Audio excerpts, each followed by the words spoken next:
I have an Oxford review of Carry On At Your Convenience from 1971, directed by Joel Thomas, and of course the 22nd Carry On film in the series. So yes, we are back once again, ready to discuss Carry On. This time around, Carry On At Your Convenience, also known as Carry On Round the Bend, of course. But yes, this is an interesting one, of course, and I look forward to discussing it today. First of all, there will be a spoiler warning for this discussion. If you haven't seen this film, I recommend watching it first and then come back to this video, because I will get into the plot, different things that happen in the final act, and the way it kind of ends. So wouldn't want to ruin the film for you, before you've seen it. So yes, just a warning there, as always, really. So yes, with all that said, let's discuss my thoughts on this film. This is quite an interesting one, and I watched it again a few days ago now, and I did see this for the first time last year, as going through the set, most of the films, of course, behind me, and I thought this was, back then I thought it was an okay one, and I thought I have similar thoughts on it now. I think it's not one of the not one of my favourite carry-ons, but it's got a lot going for it, and when it's at its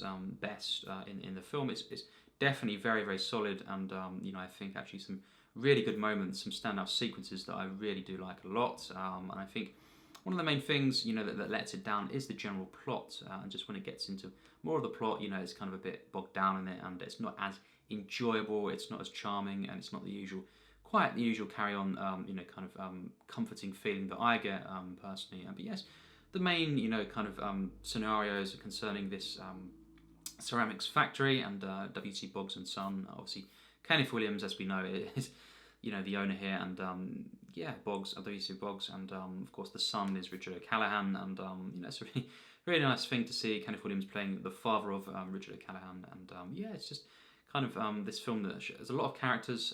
It also shows kind of parodies, the strikes.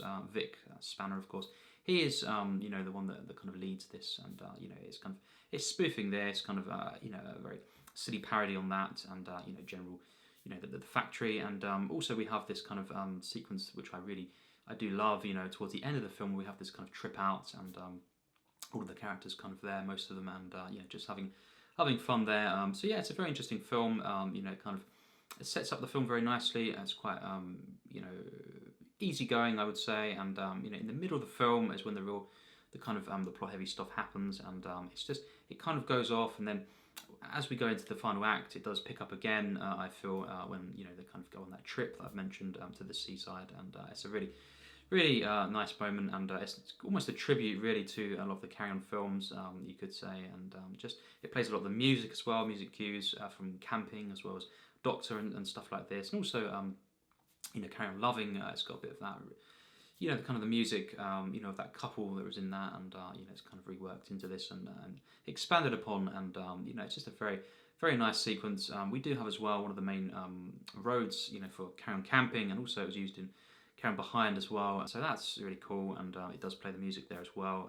So it's a really nice nod to the series, and overall this one, it kind of it has a lot of these things going for it, and it has a lot of tributes, and things that I really like to see, pairings between different actors, members of the cast, and I think it's an interesting one. The first act, really funny moments. We have obviously Sid James and Hattie Jacques as a couple in this, and Sid Plummer and BT Plummer, and we do have the introduction, of BT, the Hattie Jacques as a really hilarious, kind of moment. The first act is very nice. We have a lot of the setup to the characters. Very easygoing, very charming. I really loved Kenneth Williams, of course, and seeing his interactions with Sid James, in that first kind of few scenes when they're kind of trying out the kind of the products there, and the toilets, and Patsy Rowlands as well in this film is really good, and I really found that funny, her kind of relationship with of course Kenneth Williams' character, and obviously as well Lewis Boggs, the son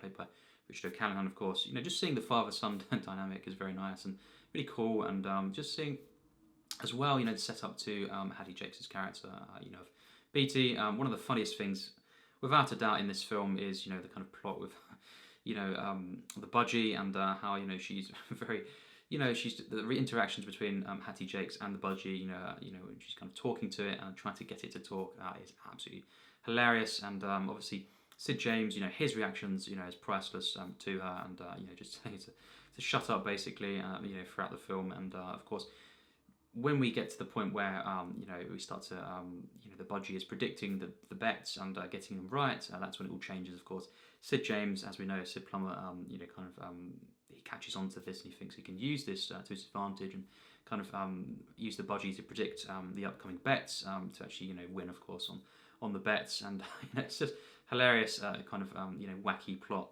that is kind of set up in the film, and I really love how that, you know, kind of culminated as well, and just one of my favourite aspects of this film for sure. You know, I think Hattie Jacques, you know, when she's saying Cleopatra as well, you know, constantly, that's just one of the funniest moments, you know, in the film. It's just hilarious. One of the other subplots I really liked in the film is Jackie Piper, of course, you know, playing Myrtle, which is great to see, obviously, Jackie Piper again, and she kind of forms this relationship with, of course, Lewis, Richard Callaghan, and you know, it's kind of this love triangle though. Vic Spanner, Kenneth Cope, obviously playing Vic Spanner, you know, it's this kind of love triangle, quite bizarre, and you know, they go to kind of follow them at one point. You know, Bernie and Vic, obviously Bernie played by Bernard Bresslaw, who is great in this film. You know, really, really hilarious character. You know, kind of innocent character. You know, he's playing again, and just the moment when they kind of follow them, you know, to the theatre there, and you know, it's kind of on the bike and stuff. That was hilarious, and just you know, quite bizarre. You know, the way this kind of love triangle develops.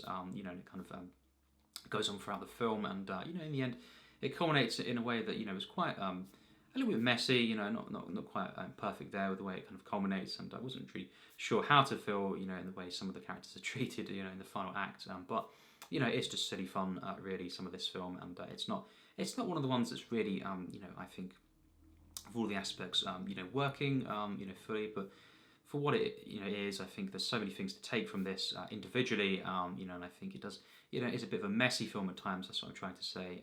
Some things don't quite mesh and flow, but you know, individually they do work very well. So the relationship at first, you know, and just seeing the interactions and the comedy that arrives from, you know, from this relationship and the setup, you know, is really funny and really charming, but it doesn't quite wrap up perfectly, and the way the characters are all kind of positioned in the final act, it isn't quite there for me, and you know, kind of the way, you know, it's not quite satisfying enough.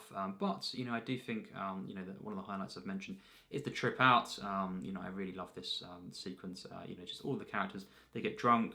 You know, they're kind of running about. You know, some of it's sped up, of course, and just going on the, you know, on the amusements and stuff. And it's just, it is a callback, as I say, to different Carry On films, and you know, just as I say, using the music cues from different Carry On films, and also just you know, seeing Kenneth Williams, you know, acting in a very unique way. You know, just different characters as well. You know, it's a real blast. That, you know, I think when they get on the coach, the bus as well. You know, you see Lewis, you know, Richard Callaghan driving, you know, towards the back of the bus, and then, you know, kind of overtaking them and side on driving. That is really funny, because we have Jackie Piper and, you know, kind of as well, you know, kind of Cope, you know, the interaction there, you know, trying to make Lewis jealous, of course. And you know, I loved as well, you know, just a bit of like on the ghost train and all this, you know, really hilarious as well. So yeah, I think you know, a lot of the characters and the relationships, you know, really just charming to see, and you know, really funny. A lot of the slapstick works very well, and you know, I think Bernard Bresslaw as well, you know,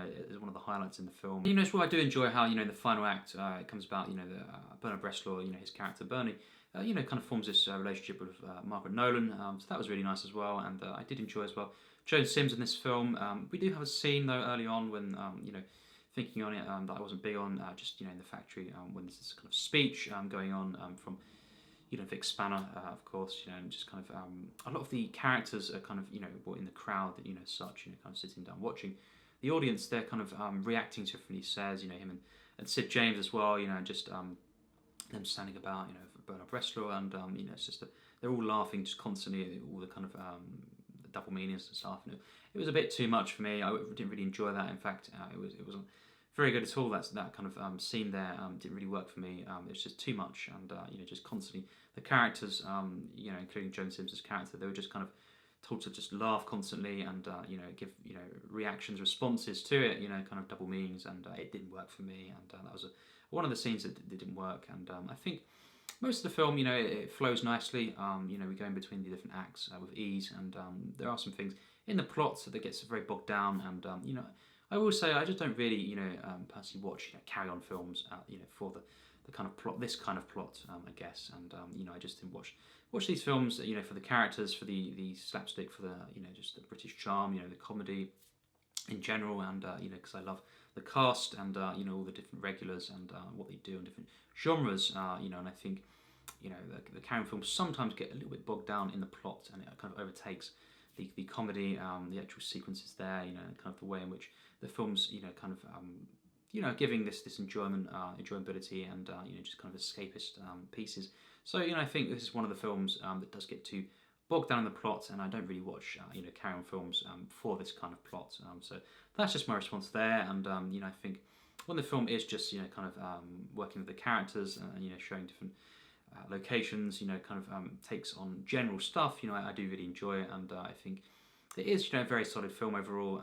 Things it's grown on me. I think things have kind of improved on the second watch, for my viewing, and I think just in general the cast, is great once again, and we have so many different cast members here, the regulars. And it's great to see Hattie Jacques in this role because she's so great in this film. She elevates different scenes, and just the whole scenario with the budgie is one of my favourite kind of pieces in the film, and I think I really do enjoy kind of Kenneth Cope in this film as well, for what he's doing, and I think so. Some of the kind of newcomers, obviously, Richard Callaghan. This was his second film, and he wasn't in any more Carry-On films, but of course, Kenneth Cope was in Carry-On Matron, so that's great, and I loved him in that film. So I look forward to talking about that at some point. But yeah, we have obviously some of the regulars. We don't have Kenneth Connor, of course, in this film, which would have been good to see. That would have been even better to see Kenneth Connor, but he's not in this one. We do have Kenneth Williams, of course, and Sid James, and a lot of the regulars though. So it is great to see, and I think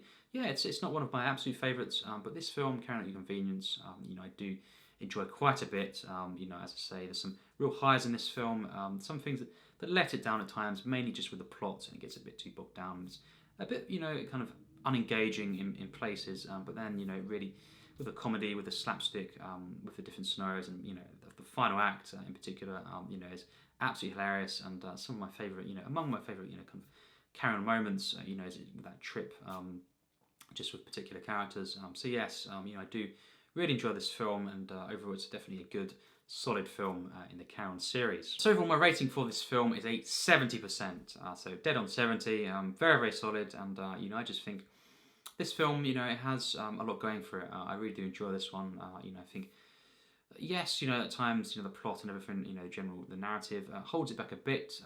It's just, it could have been even better if it kind of been a bit more charming in places as well. But I think for what it is, this one is very enjoyable and very solid for sure. I think I would have probably preferred, the film to have ended, on the kind of trip out sequence. That would have been the icing on the cake there, really. But for what it is, I think the wrapping up of different threads, and kind of characters and stuff, it does work at times. Other times, not too much. So kind of mixed feelings overall with the way the film ends. But I think this is a very enjoyable film. It's got a lot of kind of slapstick sequences at work, and just interactions and scenarios. Situational comedy, of course, that is just hilarious, and I really do love the cast in this as well. For the most part, I love as well Sid James, obviously Hattie Jacques. Cannot stress that enough. Hattie Jacques, is playing one of the greatest characters, really. Bizarre kind of character here, but so funny, and that's just a great pairing once again between Sid James and Hattie Jacques. Similar to Karen Cabby there as well. So it's kind of a callback film at times, as I said, and it is on its own, a very solid film in the series, quite fascinating, and I love obviously seeing Charles Hawtrey, Kenneth Williams, Kenneth Cope as well, first Karen film, Richard Callaghan, I preferred his character in Karen Loving, but I do enjoy him in this film as well, and Jackie Piper, of course, as always, great to see, and I just think a lot of the regulars as well, Bresslaw, as I mentioned, and Joan Sims, so it's got a lot of the regulars here. They're given mostly very good roles, and just at times this film is hilarious. Other times it gets a bit too bogged down, in the plot, and it's not always too enjoyable in this film. We'll say that. But overall, consistently, this is a film that I do enjoy, and I think it's better than last time round as well. A few things that I just loved even more, and I think the film was shot well. It's edited fairly well, and I really like the use of music in particular, how it kind of tributes different films, in the series, and as well different locations and such. So yeah, I do enjoy this one quite a bit. Carrying Out Your Convenience. That's my personal take. That's my thoughts on this film What do you think of this? It'd be great to hear in the comments, of course, as always, discuss this film. What do you think, and how do you compare this to other different Carry On films, in this series? What's your personal experience when watching this film? And yeah, it'd be really great to hear, and to discuss all things Carry On in the comments. Obviously, next up will be Carry On Cruising very, very soon. Already in the process of filming that right after this review, so that will be up next, and it'll be very, very soon after this review. So I look forward to discussing that one as well, one of the earlier ones in the series. And yes, for the next Carry-Ons, again, I can't really tell you what I'll be watching next. So we'll see. We'll see. There's a few left to obviously talk about on the channel, and it could be really any one of these. So I look forward to that, and all things Carry On. So yes, as always, take care, and thanks for watching.